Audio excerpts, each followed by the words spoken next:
Merci de votre chaleureux accueil. Bienvenue à cette table ronde sur les grandes transformations du commerce et de la consommation. On va parler d'ailleurs plus généralement d'intermédiation, de nouvelles formes de liens, de nouvelles formes d'intermédiation entre consommateurs, producteurs, distributeurs.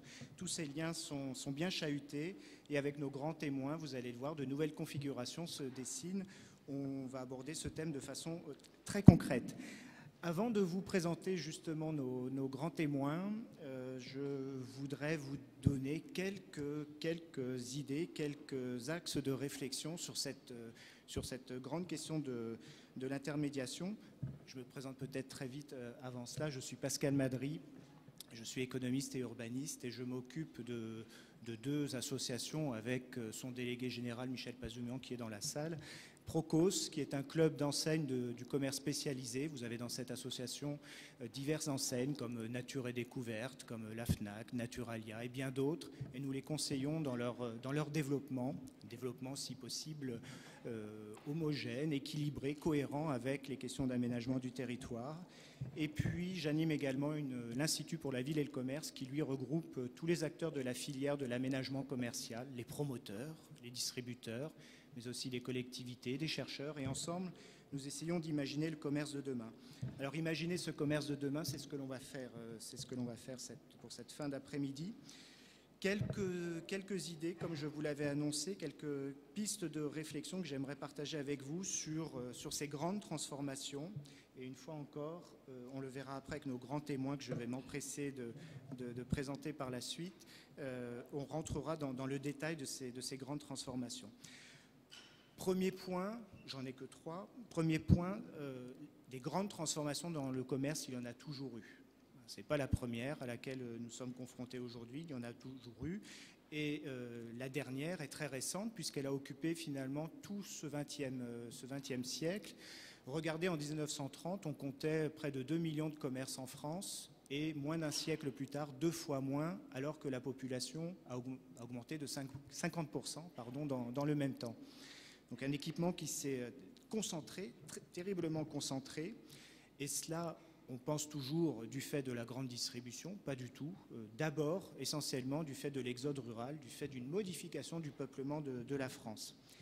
Et d'ailleurs, c'est un enseignement intéressant pour nous. Demain, est-ce que Internet aura un effet aussi violent que le discount sur l'organisation de notre commerce ? Regardons ce qui se passe aussi du côté de la démographie, du vieillissement de la population, de ce que l'on appelle l'étalement urbain, le fait que nous soyons toujours plus urbains, mais toujours plus éloignés des centres-villes, des cœurs de ville. Deuxième point, notre commerce moderne, aujourd'hui, est confronté à une grave crise, et je ne parle pas de cette crise des subprimes et de ses conséquences, une crise beaucoup plus profonde, une crise que les économistes appellent de régime de croissance, c'est-à-dire qu'on touche aux fondamentaux même de ce commerce. Et pour illustration de cette crise, ce que l'on voit aujourd'hui, c'est qu'on ouvre, particulièrement en France, beaucoup plus de surface commerciale que ce que la consommation est capable d'absorber. Alors, derrière, moi, je n'hésite pas à parler d'une bulle immobilière, donc beaucoup trop de surface pour ce que les commerçants sont susceptibles d'exploiter, pour ce que les consommateurs sont susceptibles de dépenser, et avec donc une difficulté toujours plus forte pour le commerce d'exploiter des magasins de moins en moins performants et toujours plus coûteux. Et le troisième point, le dernier, c'est donc évidemment Internet, cette dématérialisation des échanges. La boutique, c'est une invention formidable, qui est très ancienne, qui est apparue d'ailleurs avec les premières villes. Et bien cette invention, elle permet 3 choses. Elle permet de gérer des flux d'informations sur les produits, sur la demande des consommateurs, des flux monétaires, c'est le paiement, et puis tout simplement des flux de marchandises, des flux d'échanges, de propriétés. Et notre boutique, eh bien, elle fait ça depuis des millénaires et de façon monopolistique, si j'ose dire, c'est-à-dire qu'il n'y avait pas d'autres médias pour gérer ces 3 flux. Eh bien, avec Internet, on est sur un monopole brisé. Maintenant, il y a d'autres médias, d'autres canaux qui permettent de prendre en charge ces différents flux monétaires, d'informations, de produits. Et peut-être que demain, nous aurons moins besoin de boutiques, moins besoin de magasins pour commercer. On s'est amusé, si on peut s'amuser avec cela, à tirer les courbes du développement d'Internet aujourd'hui et de la consommation. D'ici 2020, peut-être que ce nouveau média pourrait rendre obsolète quelques 40 millions de mètres carrés de surface commerciale en France. 40 millions, ça vous dit peut-être rien, mais c'est 25% du parc de surface commerciale constitué à cette date. Donc imaginez le paysage commercial de la France à cette date avec 25% de surface commerciale en moins. On est quand même sur un effet radical. Encore une fois, un effet qui n'est pas nouveau et que le monde rural a connu entre les années 30 et jusqu'à aujourd'hui. Voilà, alors j'ai assombri volontairement le tableau parce que maintenant la question c'est évidemment comment on relève ces défis et comment cette jeune génération d'entrepreneurs la relève avec toute son énergie. C'est ce que l'on va voir maintenant. Dans un premier temps, ce que je vais proposer à nos différents grands témoins, c'est de présenter leur entreprise, la façon dont ils commercent aujourd'hui, la façon dont ils conçoivent ces nouveaux liens d'intermédiation. Et puis ensuite, eh bien, on ira sur ces enjeux du nouveau commerce. Et puisqu'on est ici entre amis de la Terre, je vous proposerai de décliner ces trois enjeux de façon très scolaire sur trois champs. Le champ économique, le champ social, et puis vous pouvez m'accompagner pour le dernier, le champ environnemental. Voilà notre programme pour cette fin de journée. Je crois qu'il y a un problème de Larsen ensuite. Non, c'est bon? Vous m'entendez mieux? Alors, si je colle, voilà. Bon, je ne recommencerai pas mon introduction par contre, et je cède tout de suite la parole à nos intervenants. Je vais commencer par Antoine. Antoine, parce que, eh bien, avec Nature et Découverte, il est dans cette... Voilà, je vais faire comme ça sera plus simple. On va commencer avec Antoine, avec Nature et Découverte, et finalement un commerce physique, un commerce dur. On pourrait dire aujourd'hui le nouveau commerce traditionnel. Alors, je suis Antoine Le Marchand, donc je suis président de Nature et Découverte. Donc Nature et Découverte, c'est déjà un des initiateurs de l'Université de la Terre. C'est aussi donc des... Merci. C'est des magasins que vous connaissez sûrement, enfin j'espère, puisqu'il y en a à peu près 85 en France, en Suisse, en Belgique. C'est un site internet aussi qui a pas mal de succès, même si ça représente une toute petite activité de chiffre d'affaires. Encore une toute petite activité, mais à développer. Et puis c'est 1000 personnes dans l'équipe, voilà, réparties à peu près sur les 3 pays que j'ai cités. Et puis c'est surtout une société familiale, hein, ça c'est important. C'est une société qui a été créée par mes parents il y a 23 ans. Et nous voulons absolument être une marque familiale pour les familles. Voilà. Donc je finis et je continuerai après.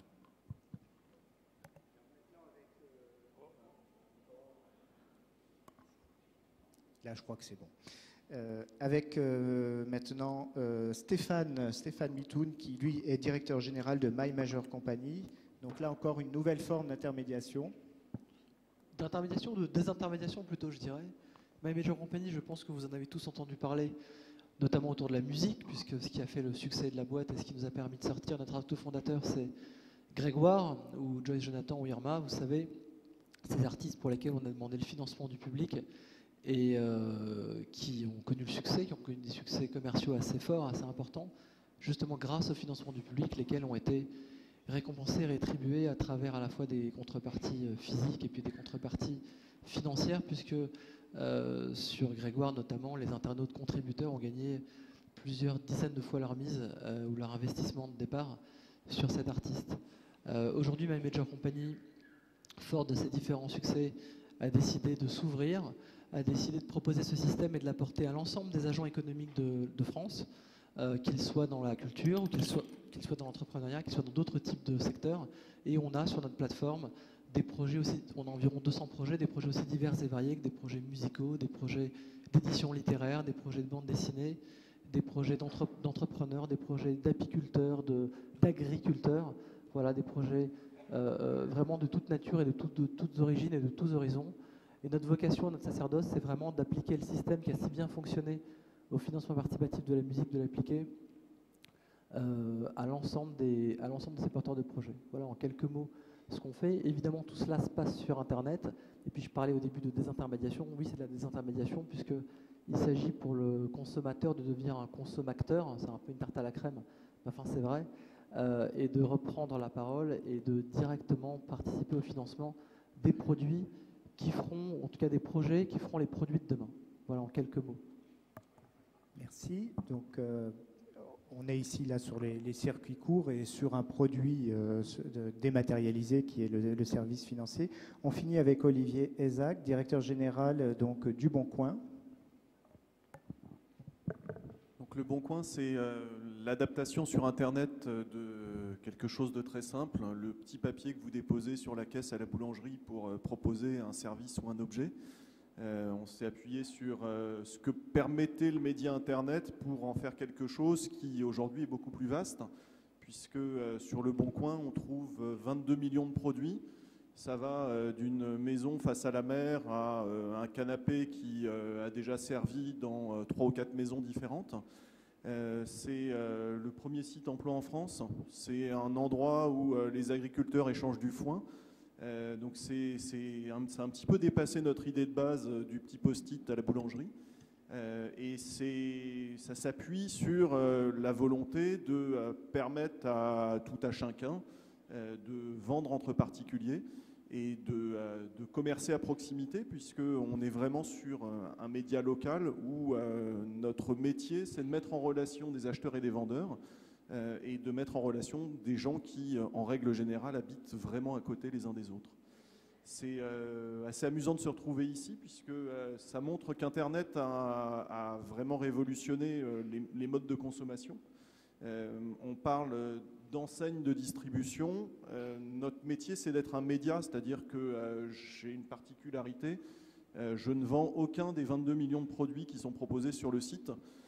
Et pourtant, aujourd'hui, Le Bon Coin est considéré comme une des enseignes de distribution préférées des Français, alors que je n'ai rien à vendre, à part de la publicité, des options pour que les particuliers vendent plus rapidement leurs biens, ou des solutions pour les professionnels de l'immobilier, les professionnels de l'automobile. Donc on est vraiment dans une phase de mutation et de transition, et avec des genres qui se mélangent un petit peu, et où médias, de temps en temps, ça veut dire commerce également. Olivier, tu utilises beaucoup le terme de médias. Quand on regarde l'histoire des commerçants, ce qui les a formés, on a connu au Moyen-Âge des artisans qui maîtrisaient un métier. On a connu ensuite les boutiquiers qui, eux, étaient davantage sur la maîtrise du produit. Et puis, de façon un peu caricaturale, on pourrait dire qu'avec les distributeurs, cette fois, c'était la logistique, la fonction logistique était au cœur du process. Aujourd'hui, est-ce que cette nouvelle génération de commerçants, c'est d'abord une personne qui maîtrise les médias? Et d'ailleurs, je ne sais pas si c'est une coïncidence, mais j'ai regardé vos différents CV. Vous êtes tous passés par des boîtes de médias, que ce soit Endemol, que ce soit Sud-Ouest, que ce soit Canal+. Est-ce que vous êtes, pour être commerçant aujourd'hui, il faut être un homme de médias, en tout cas maîtriser les circuits de circulation de l'information? Moi, mon expérience chez Canal+, c'était à la fidélisation des abonnés. Et une des grandes frustrations que j'ai aujourd'hui en tant que commerçant, c'est de pas nécessairement avoir un nom, un prénom et des habitudes d'achat derrière chaque client. Et donc, ce que nous entreprenons, parce que pour nous, le point le plus important d'un commerçant, c'est sa base de clients. C'est parmi les 2 700 000 clients qui viennent acheter, alors c'est des clients uniques dont je parle, nous avons à peu près 850 000 porteurs de cartes. Et donc, ce que j'ai appris chez Canal+, c'est surtout ça. C'est de quitter la notion de client indéfinissable plutôt, et d'essayer de comprendre le comportement d'achat de ces clients en faisant des abonnés.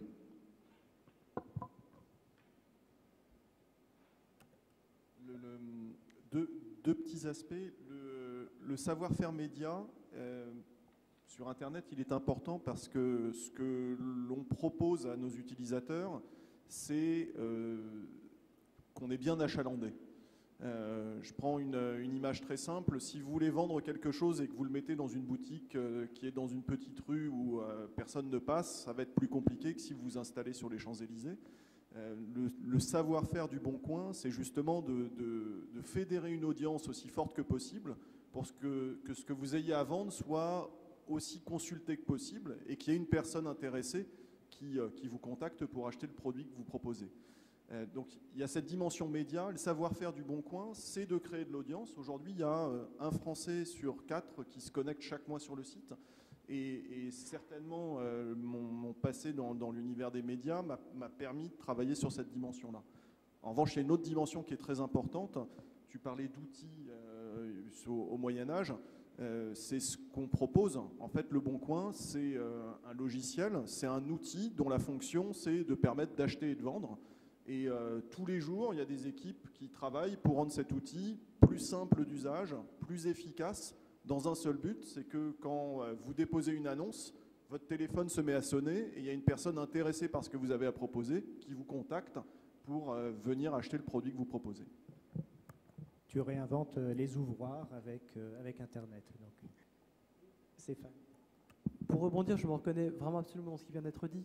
Je pense que moi, justement, mon expérience média par rapport au financement participatif, elle s'applique en fait dans le storytelling. C'est un mot qu'on emploie peut-être un peu à tort et à travers aujourd'hui. Effectivement, dans la capacité de raconter des jolies histoires et des belles histoires. Et ça ne marche que quand elles sont vraies, évidemment, je vous rassure tous. Et très concrètement, le financement participatif, c'est vieux comme le monde.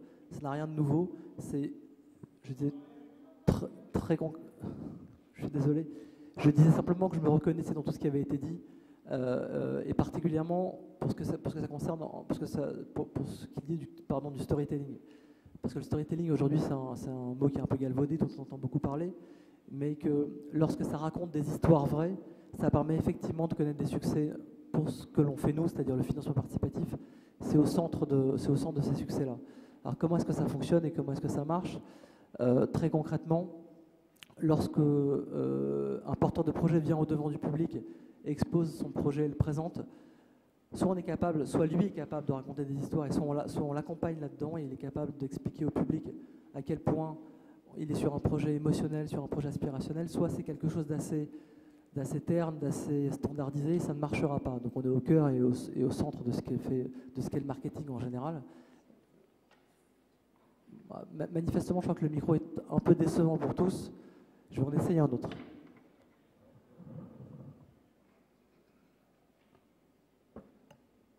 J'espère que c'est mieux.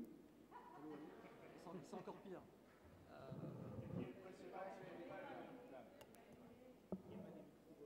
J'espère que c'est mieux. Oui. Bon, tant mieux. Je suis très heureux.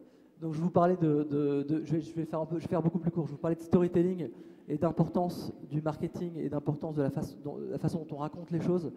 Le financement participatif, ça n'a rien de très nouveau. Je rejoins vraiment ce qui vient d'être dit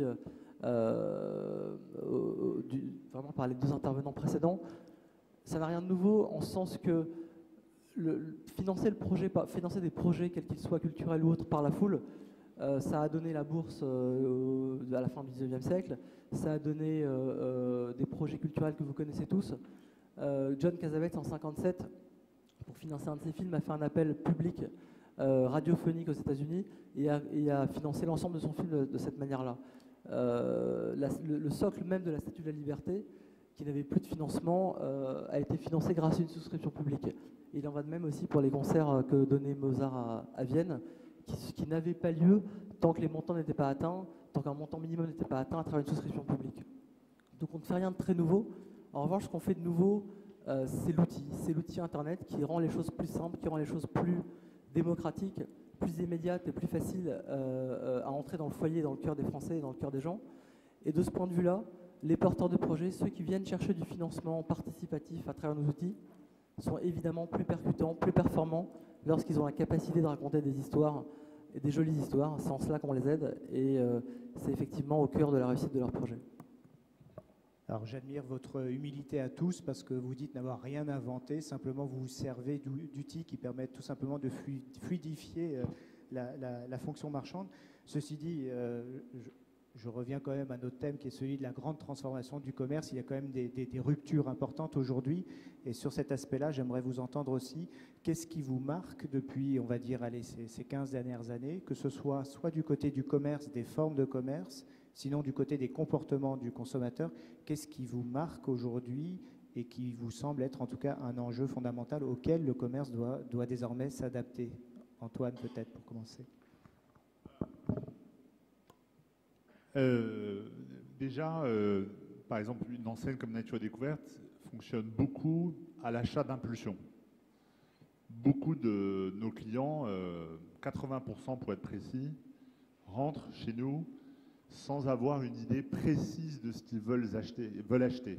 Ils savent qu'ils veulent acheter un cadeau pour Noël, la fête des mères, la fête des pères, mais et puis ils sont séduits par notre offre, par le magasin, par l'aspect émotionnel que nous essayons de donner dans nos magasins, le contact avec nos guides. Et beaucoup d'achats sont faits par impulsion. Et une des grandes manifestations qu'il y a ces dernières années, c'est un peu la mort de l'achat d'impulsion. C'est-à-dire que les achats sont extrêmement réfléchis aujourd'hui. Vous avez des clients qui retournent beaucoup d'abord les produits pour savoir d'où ça vient, comment c'est fait, etc. Qui soupèsent le pour et le contre de est-ce que j'en ai besoin, est-ce que j'en ai pas besoin. Donc il y a une certaine forme de jugement. Vous savez, le petit Tintin avec le diable et puis l'ange qui se laisse sans arrêt tenter ou pas tenter. Et puis surtout de report de vente, c'est ce que l'on voit avec les nouveaux outils comme Internet. Le report de vente est énorme puisque vous avez des gens qui se disent est-ce que je vais pouvoir trouver ce produit ailleurs dans la galerie, ailleurs sur Internet, je vais demander des avis, in situ ou en dehors. Donc ça, je dirais, c'est pour moi une des plus grandes manifestations, c'est l'achat d'impulsion et en tout cas beaucoup moins fort. Le mot mort est peut-être un peu trop fort dans ce que j'ai dit. Et puis le deuxième point, et je vais aller vite, c'est ce qui a été dit tout à l'heure. Si on prend juste la France, c'est vrai que chaque année, vous avez à peu près 700 000 mètres carrés, je crois, à peu près dans ces eaux-là. Enfin, tu connais mieux les chiffres que moi. 700 000 mètres carrés de surface commerciale supplémentaires qui sortent de terre. Alors, c'est des agrandissements, des nouveaux centres commerciaux, etc. Et comme le gâteau ne grossit pas, forcément, l'appareil commercial existant a plutôt tendance à être moins efficace. Là, c'est le deuxième point. Et puis le troisième point, c'est effectivement la concurrence très forte d'Internet, qui fait que la notion de prix, surtout dans un pays comme la France, qui est très tourné sur son pouvoir d'achat, la notion de prix devient extrêmement forte dans les raisons ou pas d'achat. Et on est face à cette notion qui fait que tout argumentaire, tout storytelling peut être compliqué si le prix devient numéro 1. Donc, rationalisation à outrance du comportement du consommateur, peut-être pas de celui du promoteur en tout cas. Pour vous autres, dans la sphère dématérialisée, là encore, les phénomènes marquants de ces 15 dernières années. Stéphane? Pour ce qui nous concerne, encore une fois, nous sommes nés grâce et pour la musique. Donc ce qui nous a évidemment marqué, c'est la mutation profonde qu'a connue la musique en si peu d'années. En quelques mots, je pense que la meilleure façon de le raconter, c'est de vous donner un peu l'historique de My Major Company. Je vais essayer de le faire court. Ouais. My Major Company, c'est l'histoire de trois jeunes mecs dans le vent, qui ont même pas la trentaine, qui ont chacun des très très beaux succès dans une maison de disques qui s'appelle BMG, et qui décident en se levant un matin de se dire ça y est, parce que c'est des entrepreneurs dans l'âme, de se dire ça y est, c'est notre temps. Notre temps est venu, notre tour est venu, on va monter notre propre label. Seulement en 2007, il fallait vraiment en avoir beaucoup de courage pour monter un label de musique sur ses propres deniers. Parce que 2007, c'était vraiment, vous vous rappelez, on était à la veille, ils n'étaient pas visionnaires à ce point-là, mais en tout cas, on était à la veille de la grande crise de 2008, et puis surtout, on était à peu près à la fin d'une mutation profonde qu'a connue le marché de la musique, justement par la dématérialisation, et puis bon, tout ce que vous savez très très bien aujourd'hui, tout ce qu'on connaît très bien aujourd'hui. Dans ce contexte-là, quelque part en Allemagne était née cette idée du financement participatif autour d'artistes de musique. Et puis, je vous dis, il y a 3 jeunes garçons dans le loin, il y en a un 4e qui arrive et qui leur apporte cette idée. Et en arrivant avec cette idée, eux ont aussi en poche cet artiste qui s'appelle Grégoire. Et puis finalement, ils décident de monter la boîte avec Grégoire autour de l'idée. Et puis ça fait de My Major Company le leader, en tout cas le pionnier mondial du financement participatif autour de la musique. Donc lorsqu'on parlait de mutation dans le commerce et de mutation dans les habitudes de consommateurs, oui, effectivement, c'est les mutations profondes, ou en tout cas les phénomènes marquants de ces dernières années, on en est un marqueur, un témoin, mais on démontre aussi, d'une certaine manière, que parfois, avec un peu d'opportunisme dans le cas d'espèces, hein, je le dis avec beaucoup d'humilité parce que je n'y étais pas au fondement de la boîte, à la fondation de la boîte, avec un peu d'opportunisme et puis peut-être les bonnes idées, les planètes qui s'alignent et pas mal de boulot et même beaucoup de travail, on peut aussi, transformer le monde, en tout cas si c'est pas le monde, en tout cas apporter des idées neuves et des idées disruptives qui permettent de s'inscrire dans quelque chose de nouveau, parce qu'aujourd'hui le financement participatif au niveau mondial c'est vraiment quelque chose de sociétal. Qui nous revient en boomerang. C'est né quelque part en Europe, je vous disais dans le nord de l'Europe, en Allemagne. Ça a été popularisé par notre expérience française. Et puis c'est aujourd'hui emparé par des grands acteurs américains notamment. Et ça nous revient aujourd'hui en Europe. Olivier, là encore, les phénomènes marquants de ces 10-15 dernières années qui aujourd'hui habitent ta lecture stratégique, enfin en tout cas de cette évolution du commerce. Moi, je crois qu'il y a encore de l'achat impulsif, qu'il est peut-être différent maintenant, puisque avec mon expérience qui est principalement Internet, qu'est-ce qu'on constate avec Internet? C'est qu'aujourd'hui, n'importe où en France, même dans le plus petit des villages, j'ai accès à des produits auxquels je n'avais pas accès parce qu'il n'y avait pas forcément la boutique Nature et Découverte dans mon petit village. Aujourd'hui, je peux aller sur le site de Nature et Découverte et je trouve les produits qui m'intéressent, alors que je n'y avais pas accès avant. Et un deuxième truc qui est magique, c'est que si cette envie me prend à 3 heures du matin, c'est possible, je peux me connecter, je suis dans mon canapé et j'achète le produit auquel je pense de manière impulsive. C'est-à-dire qu'il y a une vraie différence qui s'est produite, où aujourd'hui on a un espace qui est ouvert 7 jours sur 7, 24 heures sur 24 et qui est accessible même dans le hameau le plus reculé de France. Et je pense que c'est effectivement un vrai défi pour la distribution classique et la distribution physique. On parle souvent de l'ouverture des commerces le dimanche. Ma difficulté en tant que chef d'entreprise d'un site internet, c'est que c'est un site qui tourne 365 jours par an, 7 jours sur 7, 24 heures sur 24. Et quand par malheur on a un problème technique et qu'on n'est pas en mesure de délivrer le service, on a des utilisateurs qui se manifestent très fortement et qui ne comprennent pas que, oui, de temps en temps il y a des maintenances. Donc on propose un service qui est radicalement différent et qui nous permet à tous, consommateurs finalement, d'adapter nos cycles de consommation à notre rythme de vie et d'acheter depuis chez soi, au milieu de la nuit, quand on a envie de le faire et quand on n'a pas eu le temps de le faire sur les horaires d'ouverture des boutiques traditionnelles. Juste pour compléter ce que dit Olivier, c'est surtout, et c'est le point commun, enfin, c'est le thème sous-jacent de cette table ronde, c'est la fin des intermédiaires.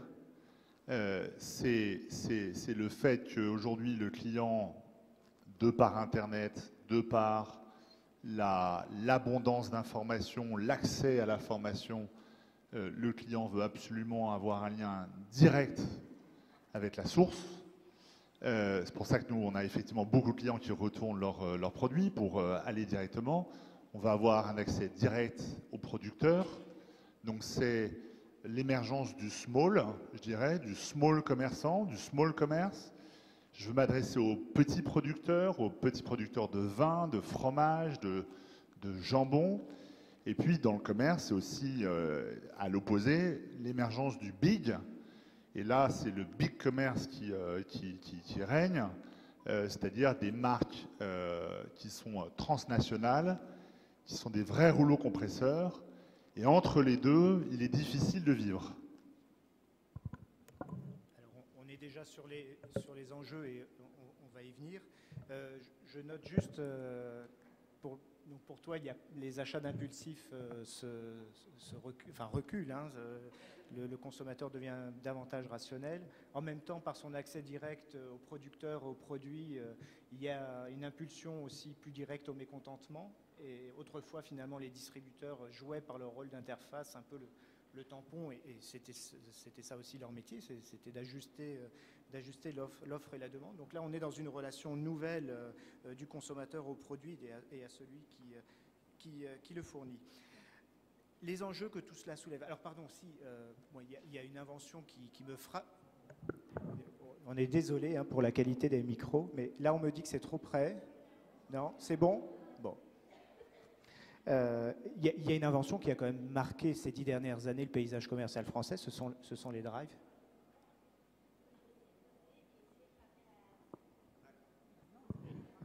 Mais alors là, vous ne m'entendez plus.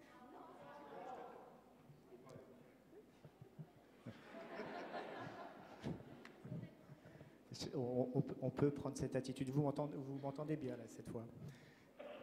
Non. Non, vous voyez, là ça fonctionne. Donc je suis désolé pour la technique, mais on va continuer comme ça. Oui, les drives, le paysage commercial, en tout cas français, a été très chahuté par les drives ces 10 dernières années. Et peut-être qu'avant Internet, c'est ce qui a le plus marqué l'évolution en tout cas du paysage commercial au sens physique. Quand on se promène dans nos villes, c'est cette forme nouvelle qui aujourd'hui marque quand même nos entrées de ville. On va en venir aux enjeux et pour maintenir un temps de débat avec vous, bien sûr, ensuite. Les enjeux sociétaux que soulèvent ces diverses transformations, ces nouvelles formes de médiation, d'intermédiation, de désintermédiation, enfin en tout cas d'échange entre ce commerce nouveau et le consommateur.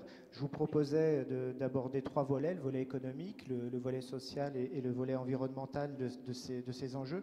Commençons par le volet économique et restons là encore sur la question des entreprises et en particulier des modèles d'affaires, des business plans, la pérennité des entreprises. On voit d'un côté des boutiques qui sont chahutées dans leur modèle pour les raisons que l'on a déjà évoquées, mais on voit aussi qu'il y a la question des matières premières, du surenchérissement des matières premières, les coûts d'exploitation toujours plus élevés avec notamment les loyers qui grimpent, et puis un consommateur aujourd'hui beaucoup plus frugal. Donc si on raisonne vraiment gestion de l'unité de vente, on voit que l'équation est de plus en plus difficile. On l'a dit aussi, un accès contraint à la boutique par rapport à ces nouveaux canaux. La boutique, c'est 6 jours sur 7 dans le meilleur des cas. Et puis c'est 8 heures, peut-être 10 heures par jour, là aussi, dans le meilleur des cas. Donc par rapport aux plateformes de vente, aux plateformes de marché, on voit que la boutique, quand même, le modèle économique de la boutique est sérieusement concurrencé. Comment est-ce que l'on pourra continuer de faire du commerce avec des boutiques à l'avenir? Alors là, je m'adresse évidemment d'abord à Antoine. C'est à moi de parler. Pas évident, c'est une équation qui n'est pas évidente. C'est vrai que la concurrence d'Internet, notamment sur les sites de e-commerce, est intéressante, elle est très forte. Alors en France, c'est 45 milliards de chiffre d'affaires à peu près, de volume d'affaires, le e-commerce. C'est en progression d'une vingtaine de % par an. La progression a tendance à baisser un peu. Et il y a à peu près 100 000 sites de e-commerce en France. Et en fait, la plupart d'entre eux ne font pas d'argent, ne gagnent pas d'argent. On peut prendre Amazon, qui est un des plus gros, en tout cas. Amazon, ça fait 12 ou 13 ans que ça existe. Et ils viennent de sortir d'ailleurs leurs résultats 2012. Et leurs résultats laissent un résultat négatif de 40 millions de dollars. C'est-à-dire que cette entreprise qui existe depuis 12 ou 13 ans, de mémoire, a 1 ou 2 exercices positifs. Alors vous me direz 40 millions de dollars de résultats nets négatifs par rapport à 60 milliards de dollars de chiffre d'affaires, c'est pas grand-chose. Mais c'est quand même un modèle qui est très intéressant de voir que, moi je prends 3 valorisations qui parlent tout de suite. Amazon est valorisé aujourd'hui en bourse 2 fois son chiffre d'affaires. Vous pouvez prendre la Fnac qui va bientôt être en bourse au mois de juin, qui va être à peu près valorisé 1/8 de son chiffre d'affaires. Et une marque qui vient de se vendre et qui est une marque de retail, mais néanmoins une marque forte, qui est Sandro Mage Claudie Pierlot, qui vient de se vendre 2 fois son chiffre d'affaires. Donc on voit le modèle qui arrive. C'est un modèle qui est évidemment, on voit en tout cas en termes de valorisation, puisqu'on est dans le volet économique, Internet. Internet donne une très forte valeur à vos entreprises, même si les résultats économiques ne sont pas là. On verra plus tard finalement. La deuxième chose, c'est qu'on donne de la valeur à des marques fortes, comme on voit avec des exemples comme Claudie Pierlot ou Mage, mais finalement on dégrade des intermédiaires comme la Fnac, qui finalement ne sont pas des marques, sont juste des sélectionneurs et présentent des produits qui sont finalement devenus des commodités. Il n'y a pas plus banal finalement qu'une chaîne stéréo, qu'un livre ou qu'un CD. Olivier et Stéphane, on voit dans l'e-commerce qu'il y a eu beaucoup de startups qui soit n'ont pas réussi à grandir, soit ont été intégrées dans des groupes plus importants qu'elles, des firmes multinationales. Je pense notamment à Rue du Commerce, qui a été acquis par Altaria, qui est d'ailleurs, c'est symbolique, un groupe de promotion immobilière avant d'être un groupe de commerce. Et puis à côté de ça, à côté de ce début de concentration du secteur, on voit aussi des initiatives très atomisées, très locales, et les AMAP en font partie par exemple. Entre ces deux voies, la concentration avec des firmes multinationales qui s'accaparent ce secteur et puis les initiatives locales, est-ce qu'il y a une voie intermédiaire, une seconde voie pour les entreprises que vous développez? Quelle est votre lecture là aussi, toujours en termes de pérennité des modèles, de pérennisation des modèles? Quelle est votre lecture de l'évolution de vos entreprises? Une fois de plus, je vais prendre le prisme Internet. Ce qu'on constate depuis le début du boom Internet, c'est un foisonnement de projets, un foisonnement d'initiatives. Quand on crée une entreprise, sur 10 entreprises qui se lancent, il y en a une qui se plante dans l'année du lancement. Il y en a 9 qui permettent à ses fondateurs de vivre. Et puis il y en a une qui devient un ovni complètement incroyable et très profitable dont on parle énormément dans la presse. C'est ce qu'on constate globalement sur Internet, c'est-à-dire qu'il y a énormément de projets qui ont été lancés, il y en a énormément qui ont malheureusement échoué, il y en a énormément qui tournent, mais avec des modèles économiques où c'est pas le Pérou, mais le principe d'une entreprise, c'est déjà de permettre à son fondateur, à ses employés de vivre. Et puis il y a quelques missiles en général internationaux qui effectivement font parler d'eux, les Google, les Facebook, etc. Donc on est sur une période de révolution où on a un nouveau média qui nous permet de faire évoluer notre manière de communiquer, notre manière de consommer, où énormément de personnes se sont intéressées, ont pris des initiatives dans ce secteur-là. Donc il y a autant d'opportunités sur le monde Internet qu'il y en avait sur le monde physique, avec une phase d'apprentissage, des gens qui testent des différents modèles, qui y arrivent, qui échouent, mais où on est finalement sur des choses qui sont assez normales. On constate dans le monde d'Internet ce que l'on a constaté historiquement dans le monde économique. Oui, pour parler de mon secteur qui est donc le financement participatif ou le crowdfunding, vous m'entendez ou pas? Non.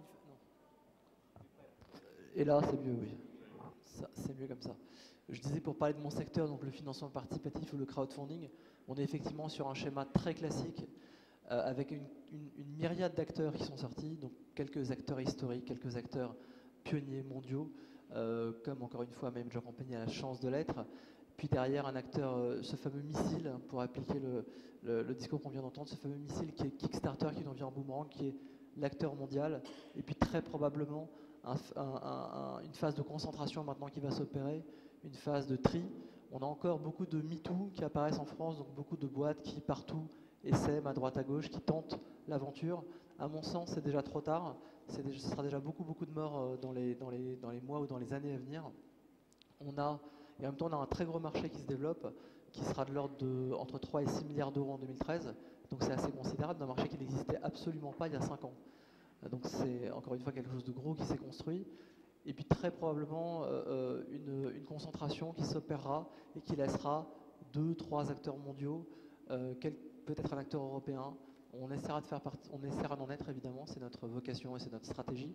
Mais la lutte sera forcément complexe, forcément compliquée, et certains resteront sur le bas-côté, c'est absolument certain.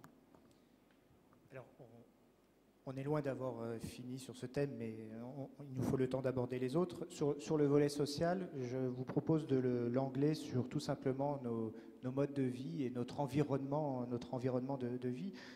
Quand un commerce disparaît dans un quartier, on dit bien souvent le commerce est mort.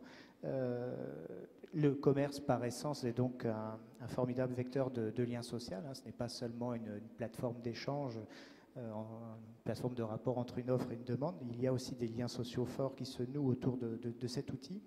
Si demain la consommation se dématérialise, si demain nous consommons à partir d'interfaces, d'écrans, et avec je caricature, des entrepôts logistiques déterritorialisés, en tout cas absents de nos villes, quel sera le visage de nos cités? Je pense que le rôle d'un commerce, c'est effectivement de sortir de la relation marque-client et puis de créer, et à l'avenir, de créer une communauté. C'est ce que j'expliquais tout à l'heure à propos des abonnés, mais c'est pas très poétique.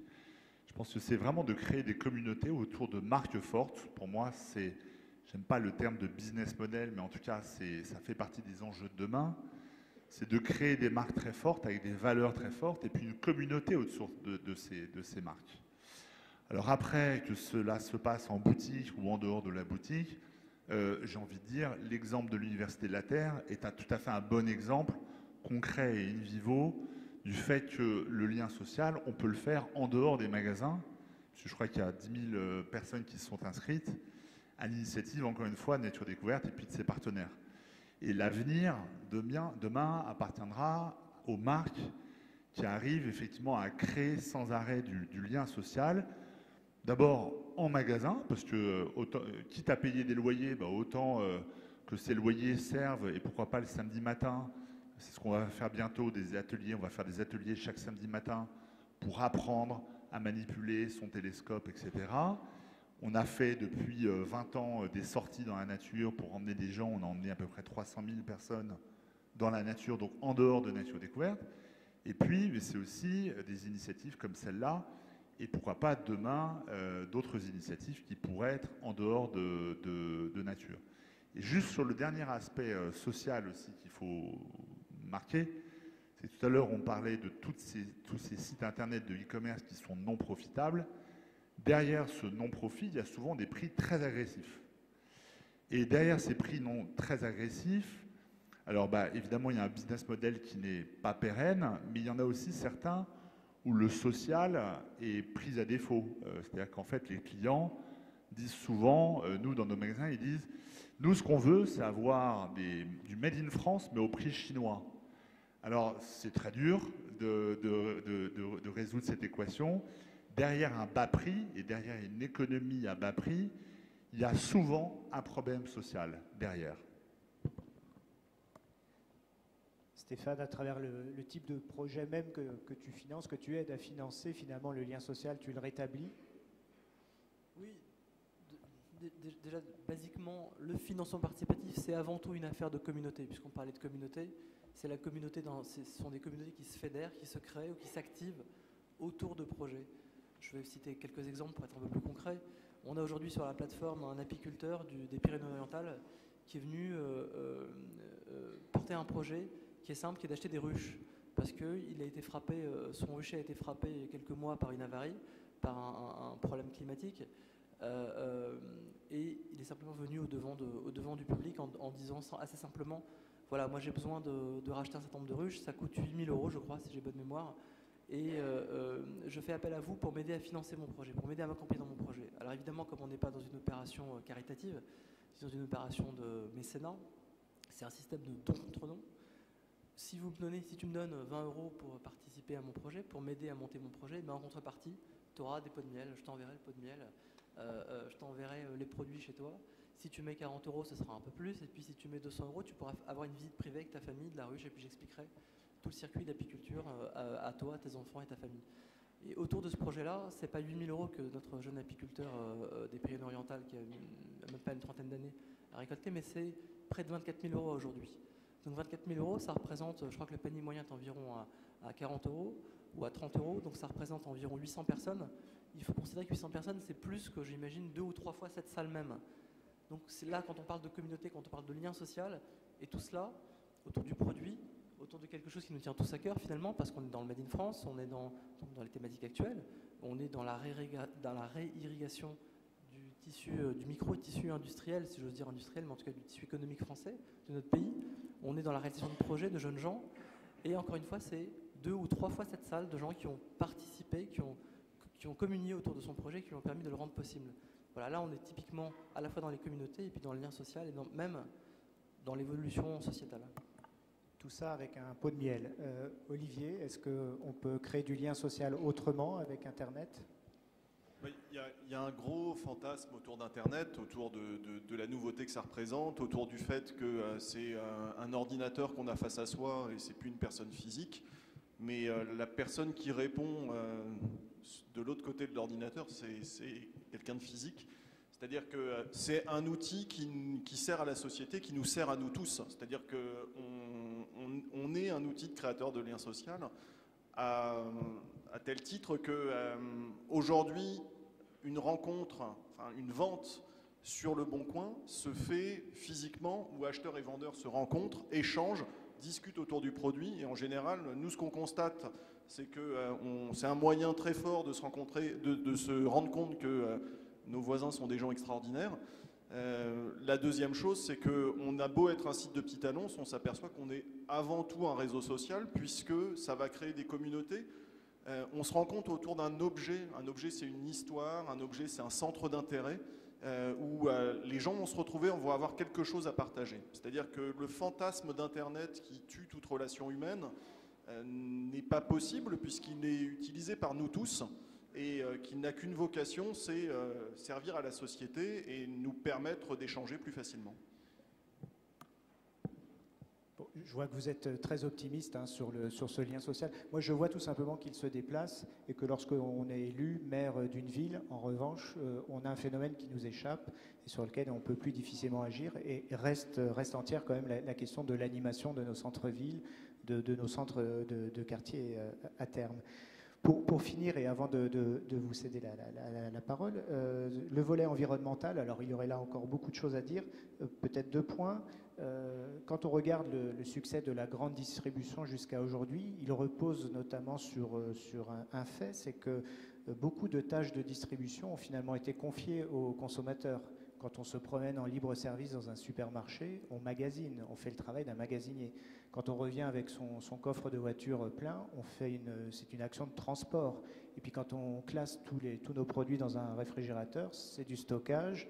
Et tout ça, ce sont finalement des tâches de distribution qui ont été externalisées, qui ont été confiées aux consommateurs.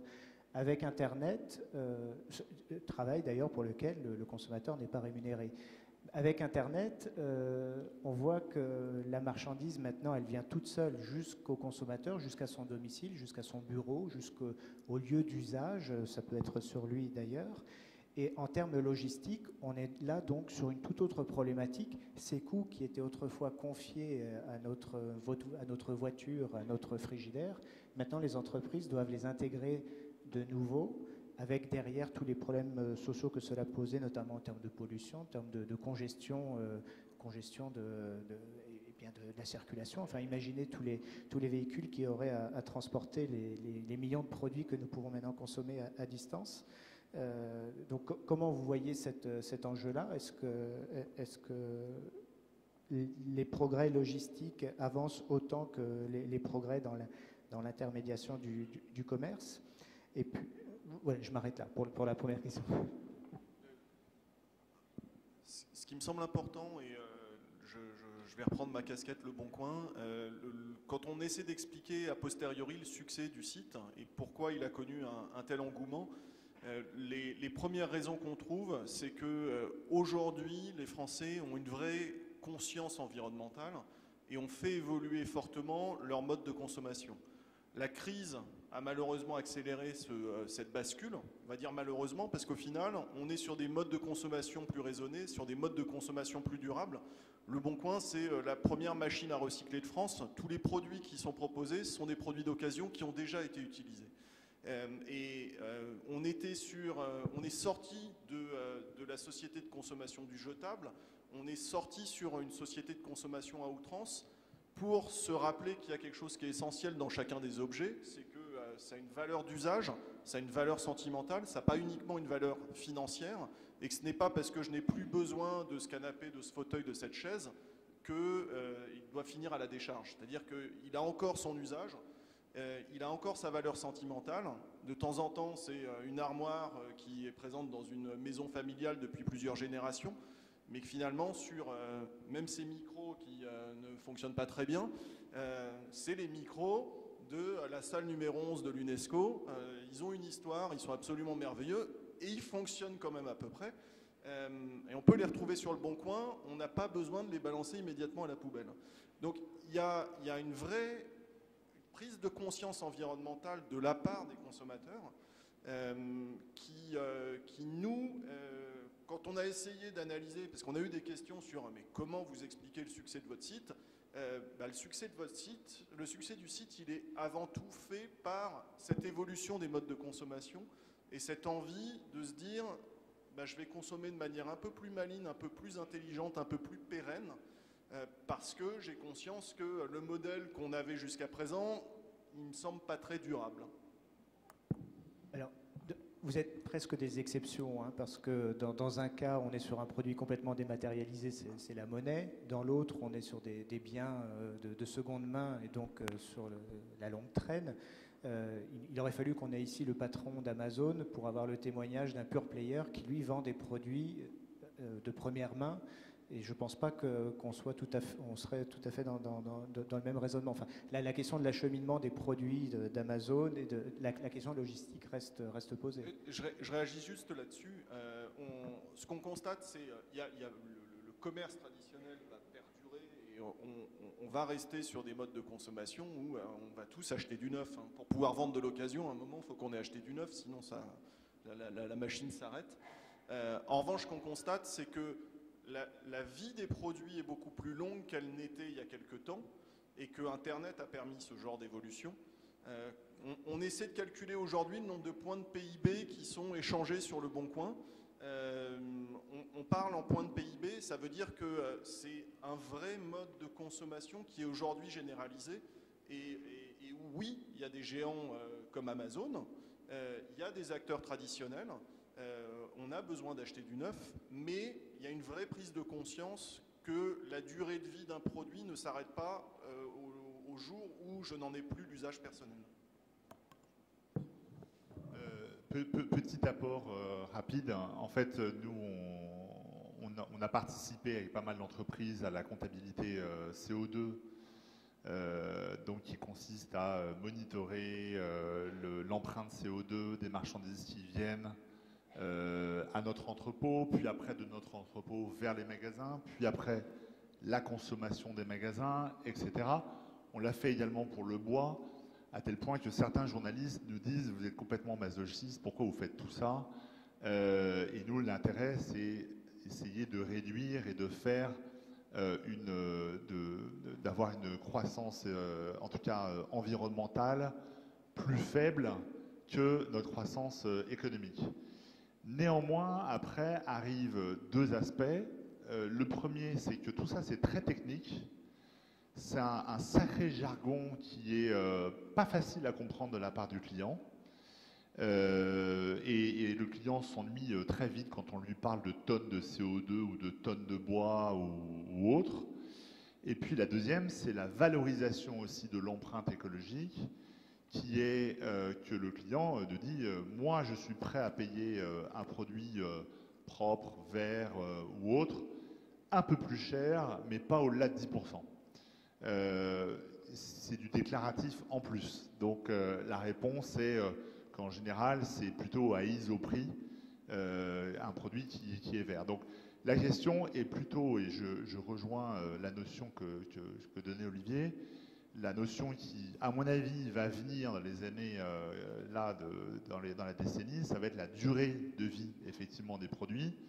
Vous avez tout ce discours autour de l'obsolescence programmée des produits, qui est, pour les non-initiés, grosso modo, on programme la durée de vie d'un produit, d'une imprimante, d'une télé, d'une machine à laver. Et ça va être l'enjeu écologique de demain. Ça va être des clients qui vont sans arrêt se poser la question de combien de temps ce produit va durer. Est-ce que je vais pouvoir effectivement le recycler après sur le bon coin? Ça, c'est, à mon avis, la notion qui va émerger. D'où le succès du luxe. Vraiment, si je devais ajouter un mot là-dessus, pour le coup, vous l'avez compris, notre plateforme est là pour exhauster les projets des uns et des autres, pour permettre à des projets de se réaliser. Donc, l'environnement, c'est aussi une affaire personnelle, c'est aussi une affaire de petites initiatives locales, de petites initiatives individuelles. Donc voilà, si je pouvais profiter de cette tribune, puisque probablement parmi vous dans le public, certains portent des projets justement d'ordre environnementaux, eh bien, on est évidemment là pour les accueillir et pour leur permettre de rencontrer pourquoi pas leur public. C'est bien, tu n'oublies pas d'être un marchand. Dernière question sur ces aspects environnementaux. Tout ce siècle passé, on a vécu avec l'idée du progrès technique, ce progrès technique qui nous permettait de soutenir un mode de croissance, un mode de développement avec plus de produits, plus de consommation. Et avec l'idée derrière, évidemment, d'améliorer notre confort de vie. On voit que ce mode de développement-là, aujourd'hui, eh bien, il tousse, et en tout cas, on dit même qu'il n'est plus soutenable. Donc, est-ce que demain, on peut imaginer, on le voit un peu, effectivement, avec les produits de seconde main, enfin, le recyclage des produits, est-ce qu'on peut imaginer demain un commerce avec des besoins de consommation qui devront nécessairement être plus frugaux? Et là, cette fois, je pose la question plutôt à Antoine, parce qu'Olivier, je crois qu'il a déjà la solution. Bon, alors, de toute façon, les chiffres parlent d'eux-mêmes. Le pouvoir d'achat, effectivement, baisse, et c'est la première fois qu'il baisse, donc depuis 1984, exactement, alors que la tendance était plutôt à une amélioration du pouvoir d'achat, et même dans les années lors des campagnes politiques en 2007 ou en 2012, c'était les sujets primordiaux abordés, en tout cas voulus par les Français à côté de la sécurité. Les Français avaient sans arrêt l'impression de ne pas avoir de pouvoir d'achat. Et cette notion, c'est ce que je décrivais tout à l'heure, c'est sans arrêt, est-ce que j'en ai besoin? Est-ce que finalement ce produit va durer? Et puis j'ai envie de dire, il y a une notion plutôt philosophique et qui se dégage notamment de la part de consommateurs jeunes. C'est finalement, est-ce que j'ai besoin d'exister par la consommation? Moi, je rentre d'Asie et j'étais au Vietnam la semaine dernière. Et en fait, ce que je constate, c'est que vous êtes encore dans une génération qui veut exister en consommant. Et j'étais très surpris de voir des gens qui ont des pouvoirs d'achat très faibles faire la queue devant Chanel. Alors, vous dites, quand même, enfin, pour acheter chez Chanel ou Dior, c'est pas évident. Et ce qui était marrant, c'était de voir finalement les Occidentaux acheter des copies de sacs et de montres au Vietnam et voir les locaux acheter du vrai des marques occidentales. Et ça démontre que visiblement on est arrivé, en tout cas c'est ce que j'espère, à une certaine maturité vis-à-vis de la consommation qui fait que je peux exister autrement qu'en consommant. Est-ce que c'est subi ou est-ce que c'est voulu? C'est un grand débat. C'est un peu des deux probablement. Mais je constate que l'engagement, et c'est ce qui me fait dire que le meilleur est à venir, c'est que l'engagement des jeunes, notamment des gens qui sortent d'écoles, d'universités, etc., je suis toujours surpris par leur volonté de changer le monde plus que de faire de l'argent, ce qui était une préoccupation de ma génération et probablement de celle au-dessus. Donc je suis optimiste là-dessus. Le meilleur est à venir, effectivement. Bien, On a parlé de beaucoup de choses, de nouveaux rapports aux produits, effectivement, avec cette rationalisation du comportement du consommateur, des achats plus raisonnés, une consommation qui prend une autre place aussi dans les modes de vie, peut-être moins mercantile justement que par le passé. On a vu aussi que autrefois le commerce était finalement la gestion de la rareté, et maintenant c'est plutôt la gestion de l'abondance. 21 millions de produits sur ton site, enfin, c'est phénoménal.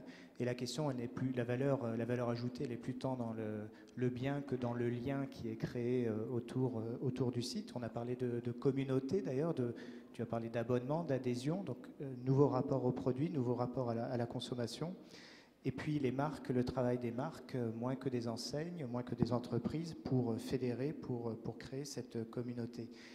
Il est temps de passer à la salle, à vos questions. Alors, le protocole exige que ce soit d'abord les étudiants, nos étudiants, qui prennent la parole, et ensuite on fera circuler le micro dans la salle. Notre panel d'étudiants, c'est à vous. Il y en a un peu ici et un peu par là.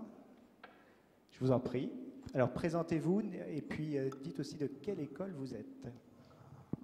Vous m'entendez, c'est bon? Donc, bonjour, moi je suis Jonathan Gedge, étudiant en deuxième année à la Business School, à l'ISEC Business School de Paris. Donc j'ai une question en fait. Donc aujourd'hui le thème c'est les grandes transformations. Il y a un phénomène qui est en train d'arriver, c'est le boom des imprimantes 3D, où on pourra directement imprimer donc nos produits à la maison.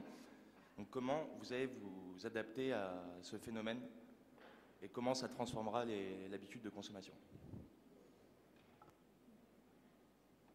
Je pense que c'est encore pour moi, je suis vieux retailer moi.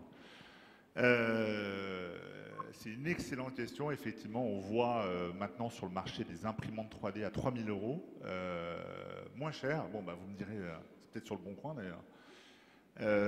Mais effectivement, de se dire, tiens, maintenant, aujourd'hui, les gens vont pouvoir imprimer des produits qu'ils imaginent, qu'ils façonnent, et finalement, ça sera le meilleur produit pour eux. Moi, je fais confiance, en tout cas pour faire face à ça, au travail de la marque. La marque, c'est quoi? C'est derrière une équipe, c'est des critères de sélection, c'est une éthique aussi, c'est des valeurs qui font que nous, c'est notre boulot toute la journée de faire ça. C'est-à-dire que je vous racontais rapidement le fait que je suis allé au Vietnam, effectivement, d'aller là-bas, de choisir les fournisseurs, d'aller voir les usines, d'aller parler avec les travailleurs, d'aller sélectionner les produits. Tout ça, c'est un travail très fastidieux qui fait que vous pourrez faire beaucoup de choses vous-même. Il n'empêche que vous aurez toujours du plaisir à faire confiance à une marque, comme vous avez aujourd'hui toujours plaisir à faire de la cuisine, mais vous aurez toujours du plaisir à aller dans un restaurant. Et je crois que c'est là tout notre enjeu. Le restaurant doit être un endroit où il y a eu énormément de créativité autour de plats, autour de sélection d'ingrédients et autour évidemment d'une ambiance, ce qui n'empêchera jamais finalement d'avoir aussi la volonté de reproduire chez vous ces recettes, et les deux modèles coexistent bien. L'imprimante 3D ne fait pas si bonne impression. On va passer à la question suivante. Bonjour. Anne Audrey à l'ISEG Finance School. Moi, j'aurais plutôt une question portée sur l'immobilier, le commerce immobilier, plutôt pour Antoine Lemerson, je pense. Alors, on sait que vous avez des enseignes qui sont dans des centres commerciaux. C'est un modèle qui arrive plutôt à bout de souffle. Donc, vous, comment pensez-vous repenser ce modèle, et quelle est votre politique par rapport à ça? Pascal va m'aider parce que c'est un grand spécialiste aussi, au-delà d'être un bon speaker. Ce qui se trame aujourd'hui, c'est finalement un modèle où il y a moins de magasins. Ça, c'est une constante. Vous parlez finalement à la plupart des commerçants, parce que moi, je ne suis pas un distributeur, pour moi, je suis un commerçant, et je m'adapterai toujours au mode de commerce qui sera actuel. Et peut-être que demain, ce ne sera pas les magasins et une autre manière, mais mon métier sera toujours d'être commerçant. Je pense que dans les années à venir, ça sera en tout cas d'avoir moins de magasins, mais des magasins mieux placés, probablement plus gros, plus expérientiels, plus émotionnels, couplés à un site internet très fort, qui puisse éventuellement être une place de marché, qui puisse agréger des vendeurs autour de votre marque, et puis toujours avoir un catalogue, qui est un catalogue online comme offline, qui puisse exprimer ce que vous êtes, vos valeurs, et dans le cas de Nature Découverte, les valeurs de la famille Le Marchand. Donc voilà, je dirais que en tout cas le modèle qui semble être gagnant, mais Pascal pourra confirmer ou infirmer ça, ce sont des très grands centres commerciaux régionaux avec une animation très forte à l'intérieur. Certains bailleurs aujourd'hui pensent mettre beaucoup de commerce de bouche dedans, beaucoup de services, de manière à les rendre plus vivants qu'aujourd'hui. Et ce sera la mort des centres commerciaux juste transactionnels qui sont une enfilade de magasins. Et le numéro 2 des centres commerciaux aux États-Unis est mort il y a 1 ou 2 ans, faute de ne pas avoir su finalement transformer ces centres commerciaux en lieu de vie, de service, de convivialité, et demain couplé également à Internet.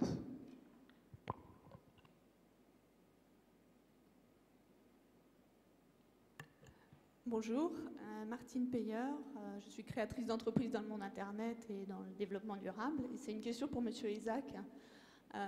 Je regrette que Le Bon Coin ne cherche pas justement à mettre plus en valeur son image sur le recyclage, la réutilisation et sur sa responsabilité sociétale par rapport à ça.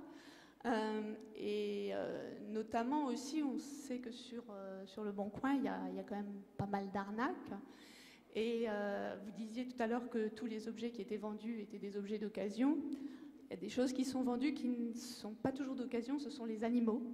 Et notamment quand on vient sur Le Bon Coin, il y a beaucoup de gens effectivement qui veulent le recyclage, qui ont cette conscience écologique et qui voient qu'on vend des animaux alors que c'est le 3e trafic mondial, qu'aujourd'hui il y a des animaux qui sont volés et revendus sur Le Bon Coin, qu'il y a tous les jours des millions de chiens et de chats qui sont tués dans les fourrières parce qu'il n'y a plus de place. Et il y a beaucoup de gens défenseurs des animaux qui voudraient boycotter Le Bon Coin, qui vous ont interpellé. Moi, je rêverais que demain, Le Bon Coin dise oui, j'assume ma part de responsabilité et je vais interdire le commerce d'animaux parce que c'est comme si demain, Nature et Découverte se mettait à vendre des singes ou des animaux. Mais je vous aime beaucoup. Hein. Alors, c'est un débat compliqué. Aujourd'hui, effectivement, on peut vendre sa portée de chaton sur Le Bon Coin, comme on peut vendre sa portée de chiot. On ne peut pas vendre de singes, on ne peut pas vendre d'espèces protégées, on ne peut pas vendre d'éléphants. L'ensemble des annonces qui sont diffusées sur le site sont relues avant diffusion. Pour information, Le Bon Coin, c'est une équipe de 170 personnes aujourd'hui. Il y a, en plus de ces 170 personnes, il y a 170 personnes supplémentaires qui relisent les annonces pour s'assurer que les contenus qui sont diffusés sur le site sont des contenus qui respectent notre charte éditoriale. Donc le succès du Bon Coin, il est basé sur quelque chose qui est très simple, c'est-à-dire que comme on met en relation un acheteur et un vendeur, et que ces acheteurs et ces vendeurs ne sont pas des professionnels, il n'y a pas de service après-vente sur Le Bon Coin, il n'y a pas de satisfait ou remboursé, il n'y a que la confiance qu'il y a entre un acheteur et un vendeur. Et si Le Bon Coin rencontre le succès qu'il connaît aujourd'hui, c'est parce que justement on a mis énormément d'efforts sur la qualité, sur le contrôle des contenus. Il y a près de 500 000 annonces qui sont déposées tous les jours sur Le Bon Coin pour vous donner une idée des volumétries. Et que le travail est bien fait, puisque sinon je ne serais pas là aujourd'hui pour vous parler de la belle histoire. Il y a des histoires, vous en avez certainement entendu parler. Il y a malheureusement en France quelques personnes qui sont malhonnêtes. En revanche, la leçon du Bon Coin et le succès du Bon Coin illustrent un point important, c'est que les Français sont honnêtes et nos voisins sont des gens extraordinaires. Puisque c'est avec nos voisins qu'on va conclure une transaction, qu'on va trouver son fauteuil à un prix défiant toute concurrence, ou le chaton que votre petite-fille réclame depuis des mois et des mois, que vous allez pouvoir lui offrir pour son anniversaire.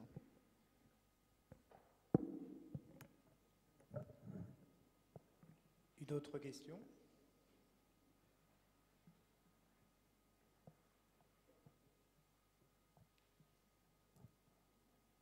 On a fait le tour complet de la question du commerce pour les 20 ans à venir, c'est bon?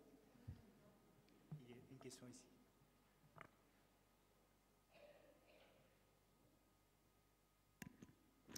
Alors, oui, ça marche.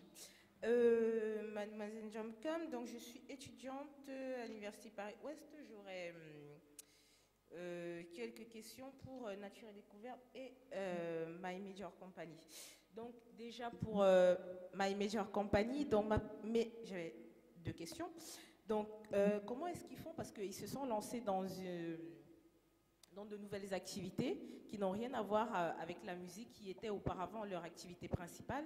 Et je voulais savoir comment est-ce que vous avez effectué cette transformation et comment est-ce que vous comptez en fait faire le contrôle, parce que les nouvelles activités, ça ne fait pas partie de la musique, et vous l'ouvrez à toutes sortes d'activités.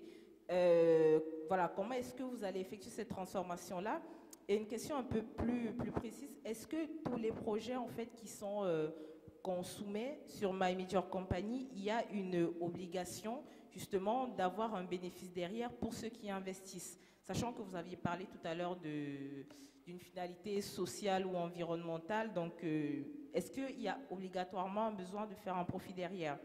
Et pour Nature et Découverte, parce que du coup j'aime bien votre magasin, il est super bien quand j'entre et tout. Mais sauf que c'est pas à ma portée, on va dire, pour mes moyens. Donc du coup, est-ce que vous ciblez vraiment une clientèle particulière, ou alors dans le futur, vous espérez, on va dire, augmenter en fait votre cercle de clientèle pour les gens un peu comme moi, et comment est-ce que vous allez le faire? Merci. Deux questions très pertinentes. D'abord sur l'ouverture du modèle à l'ensemble des projets, quels qu'ils soient, quelle que soit leur nature et quel que soit leur domaine. Très très simplement, le modèle a tellement bien fonctionné sur la musique que très rapidement on s'est retrouvé avec un problème de riche, qui était de se dire ça fonctionne tellement bien, ça va tellement au-delà de nos attentes, on a la capacité à financer tellement plus de projets que ceux qu'on finance déjà simplement sur la musique, que ce serait vraiment très dommage de le confiner au simple territoire musical, et on a décidé de s'affranchir de tous les carcans et de toutes les barrières, et justement de le proposer à l'ensemble des porteurs de projets, d'où qu'ils viennent, quels qu'ils soient, quels que soient les domaines. Et c'est pas quelque chose que l'on va faire, c'est quelque chose que l'on fait déjà, puisque on a ouvert la plateforme à l'ensemble des domaines depuis le mois de septembre, et qu'aujourd'hui on compte environ 200 projets sur la plateforme dans des territoires aussi variés que la bande dessinée, le livre, l'entrepreneuriat, je le disais tout à l'heure, l'agriculture, l'apiculture, etc. etc. Pour votre seconde question, qui est-il nécessaire qu'il y ait au cœur des contreparties un bénéfice financier? La réponse est non. La chapelle dans laquelle on s'inscrit, c'est une chapelle du don contre don. Il y a plusieurs chapelles dans le financement participatif mondial. Celle dans laquelle nous sommes inscrits, c'est celle-là. Et le don contre don, c'est tout simplement, si tu me donnes 10 €, qu'est-ce que tu auras en échange? Voilà. C'est pour ça qu'on n'est pas dans le don pur, mais on est vraiment dans l'échange et dans la création justement d'une communauté fédérée autour d'un projet, et c'est du donnant-donnant. Moi, je rêve qu'on bosse ensemble, parce qu'on a plein de trucs à faire aussi au niveau de l'environnement, et on a plein de gens qui cherchent des sous au niveau des associations. Pour revenir à notre cible, alors l'histoire de Nature Découverte, c'est une famille de 4 enfants, on était aux États-Unis, et puis on était dans les parcs nationaux, on se baladait dans les parcs nationaux, faire de la rando, et puis on tombe, les derniers jours on achète des cartes postales, et le dernier jour on tombe sur un concept qui s'appelait The Nature Company. Et en fait le miracle de ce concept, c'est donc créé par un universitaire américain. C'est que moi j'avais 18 ans, mes frères avaient 10-12 ans, ma sœur 8 ans, et en fait tout le monde a été intéressé par le concept. Tout le monde, donc des petits, des grands, mes parents, ma mère, mon père, donc c'est vraiment un concept qui est fait pour la famille. Donc là, si on parle de cible, même si encore une fois, Nature et Découverte est une enseigne de gens qui vivent ces valeurs. C'est pas du marketing. Ça, c'est hyper important. On n'essaye pas d'inventer ou faire du storytelling autour de la nature. C'est ce que nous vivons et c'est ce que vivent en tout cas toute notre équipe de 1000 personnes et les partenaires, fournisseurs qui nous entourent. Notre cible, en tout cas, c'est la famille. Et j'ai envie de dire, le premier de nos clients, par contre, quand on fait quelques études de clientèle, c'est avant tout des gens éduqués et ce sont souvent des profs, en fait. Alors, les profs ne sont pas réputés en France pour avoir des grosses bourses, en tout cas, ils ne sont pas assez payés, si on est bien d'accord. Et les profs nous adorent et continuent de nous aimer. Le concept de Nature et Découverte, pour moi, a l'avenir, et je dirais pour plein d'autres concepts dans le commerce, parce que ce sont des petits plaisirs. Les 2/3 de nos produits valent moins de 15 €. Donc en fait, beaucoup de produits, vous pouvez vous les payer. Et je crois vraiment au commerce de demain sur tout ce qui est petits plaisirs. Et d'ailleurs, on voit que ce commerce-là ne chute pas. On le voit dans le vin, on le voit dans le fromage, les marchés sont pleins. On le voit dans le monde du livre qui finalement ne souffre pas tant que ça. C'est un marché qui est plat aujourd'hui, alors que tous les marchés éditoriaux ont plutôt tendance à baisser. Donc tous ces petits plaisirs qui finalement peuvent changer votre quotidien pour pas grand-chose, je pense que c'est l'avenir. Et le cinéma est encore un autre exemple. Je me souviens qu'il y a 5 ans, tout le monde prédisait la mort du cinéma parce que le home cinéma sortait, les DVD sortaient, enfin il y a 10 ans. Et puis finalement, le cinéma, en tout cas l'année dernière, n'a jamais eu autant de succès en France et dans plein d'autres pays, puisque finalement pour 8, 10 ou 12 €, vous pouvez passer un très très bon moment. Voilà, donc une réponse. Et puis dernier point, on a eu la chance d'être la 3e enseigne préférée des jeunes de moins de 25 ans. Donc les jeunes de moins de 25 ans nous aiment encore plus que les Français qui mettent Nature Découverte comme 6e enseigne préférée des Français. Voilà. Vous vouliez peut-être acheter un télescope, c'est pour ça. On parlera à la fin. On a le temps de prendre encore 1 ou 2 questions. Profitez-en. 3 questions, madame. Dans votre descriptif, vous n'avez pas parlé de l'évolution du marché traditionnel dans les quartiers et que vous vous êtes soucié des véhicules qui amenaient à domicile ce qu'on avait acheté par Internet. Si on fait des grands regroupements régionaux de commerce, est-ce qu'il est prévu des transports en commun pour ceux qui n'ont pas de voiture et qui sont assez pauvres et dont l'abonnement Internet, il sera peut-être à 2 €, mais peut-être pas, quoi. Vous me permettrez de répondre cette fois, puisqu'on observe ces phénomènes. En fait, l'évolution du peuplement et de la répartition de l'équipement commercial en cohérence. Ce que l'on constate aujourd'hui, c'est que effectivement, on vit toujours, c'est ce que je vous disais en préambule, on vit toujours plus loin des villes, et que pour le moment, l'offre commerciale qui suit ces mouvements, c'est celle des supermarchés et des petites galeries.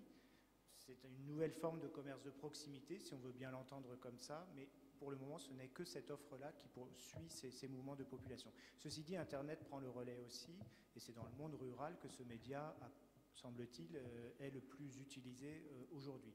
Mais on ne résout pas le problème de l'accès des populations périurbaines aux centres-villes, aux centres commerciaux, et qui, de fait, en habitant toujours plus loin, sont de plus en plus éloignés de l'offre de ces centres. Et c'est un des paradoxes, c'est que l'accès au pôle historique de commerce aujourd'hui s'étend, en particulier pour ces Mais ma question, c'est les pauvres qui n'ont pas Internet pour aller prendre le Bon Coin, comment ils vont bénéficier des offres du Bon Coin sur Internet?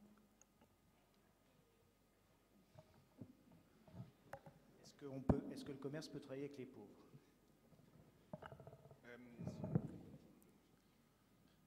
Je pense que le Bon Coin est un outil de pouvoir d'achat. Oui, il y a une barrière, il y a l'abonnement Internet.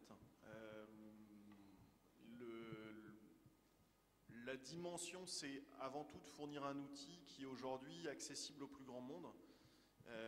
La politique tarifaire d'Orange, en ce moment, elle est plutôt dictée par Free, qui justement, travaille sur cette démocratisation.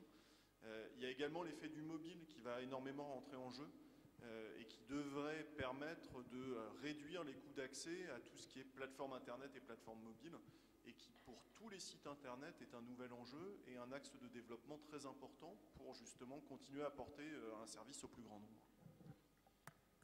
Il y avait encore 2 questions, je vous propose de les regrouper ici. Antoine, à plusieurs reprises, tu parles beaucoup de proximité et d'alimentaire. Donc, OK pour l'alimentaire dans notre proximité, les services dont on a besoin, mais finalement, pour tout le reste, on va pouvoir se fournir directement auprès des usines à travers tous les réseaux Internet. Alors, quid de l'animation urbaine, quid des centres-villes, quid des lieux de rencontres sociales qui restent un élément majeur pour nous, les êtres humains. Le rapport du commerce à la cité, et on va regrouper les questions, une seconde ici. Moi j'avais une question pour monsieur Isaac du Bon Coin. Vous avez dit, si j'ai compris, que vous avez à peu près 350 collaborateurs. Moi, avec mes frères, on fait pas mal d'affaires sur votre site et on vous reverse jamais un centime. Donc ma question elle est toute bête, c'est savoir comment vous gagnez des sous. Bien. On commence avec Antoine. Encore une fois, moi je ne crois pas du tout à la mort du commerce de centre-ville. D'abord, ce que l'on voit, c'est que là, en ce moment, au moment où on parle, on a une vingtaine de villes dans lesquelles il y a des tramways qui sont en train d'être faits. Ou en tout cas, là, je dirais, dans les 2-3 ans qui sont passés, et dans les 2-3 ans qui vont venir, les maires investissent beaucoup dans les tramways pour finalement faire venir une population qui vit en banlieue dans les centres-villes.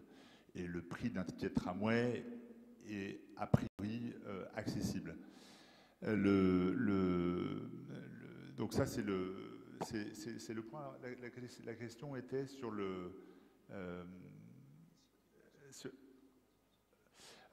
sur le commerce en centre-ville. Pour moi, je crois beaucoup effectivement à des commerces qui dégagent l'émotion et qui sont sensoriels. C'est-à-dire, ce sont tous ces commerces où finalement vous sentez qu'il y a une présence humaine derrière.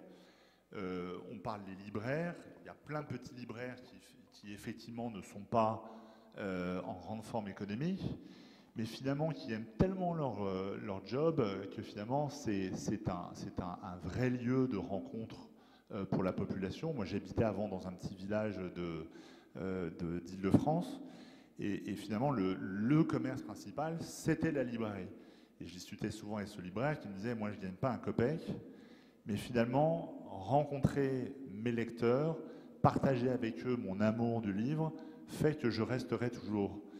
Donc, je crois aux liens humains sur des produits qui ne sont pas nécessairement alimentaires, à partir du moment où il y a des opinions, il y a un vrai manager derrière, et où il y a une vraie marque. Il y a une vraie marque qui veut dire quelque chose. Mais par contre, je crois en la mort de ces commerces où finalement vous n'avez plus grand monde derrière, vous ne voyez pas qu'il y a de boss et vous ne voyez pas qu'il y a une marque forte. J'avais un autre exemple de libraire que j'avais adoré à Bayonne. C'était saisissant. Il avait une vitrine en 2. Il avait fait une vitrine des 30 livres qu'il faut lire cet été, et l'autre vitrine, c'était les 30 livres qu'il ne faut surtout pas lire cet été. Et je crois que, voilà, au-delà de l'aspect alimentaire ou autre, ce seront toujours ces commerces où on sent qu'il y a une âme, qu'il y a un patron, et surtout qu'il y a une opinion. C'est un peu comme l'information. Finalement, les gens aujourd'hui ne veulent plus d'information puisqu'ils peuvent l'avoir de n'importe quel moyen sur Internet, smartphone ou autre. Ce qu'ils veulent, ce sont des opinions, ce sont des avis tranchés, ce sont des valeurs fortes. Olivier, je suis désolé, Antoine a mordu sur ton temps de réponse, mais alors c'est bien de partager des produits, mais alors comment partager tes profits avec le consommateur ? On s'est posé la question de nationaliser le Bon Coin, mais on est bien une entreprise à but commercial. C'est une entreprise qui gagne très bien sa vie, qui a fait 100 millions de chiffre d'affaires l'année dernière et qui a une croissance supérieure à la Chine. Donc ça se porte très bien et il y a différents leviers à ça. Il y a la publicité, puisque tous les mois, il y a un quart des Français qui viennent sur le site. Donc forcément, on est un support publicitaire très important pour les annonceurs. Quand il y a 500 000 annonces qui sont déposées tous les jours, le but c'est également de pouvoir la mettre un peu plus en avant. On propose des options de visibilité qui sont payantes. Et puis il y a tous les services pour les professionnels. Donc ça fait une gamme de lignes de revenus qui est assez diversifiée. Il y a un autre point important, et c'est là-dessus que je terminerai. Internet et la révolution que ça représente, c'est également une évolution dans les coûts. C'est-à-dire que ce qui était proposé comme service payant, nous, on est en mesure de le proposer de manière gratuite, tout en gagnant notre vie. Et c'est ce qu'on a cherché à faire depuis le début du Bon Coin, c'est-à-dire qu'il y a un partage du retour de valeur et qu'on sait gagner notre vie avec un modèle économique pertinent qui permet au même moment de proposer notre service de manière gratuite. Écoutez, je vous propose que ce soit le mot de la fin. Merci à nos grands témoins. Et merci à vous également. Et à demain pour le meilleur.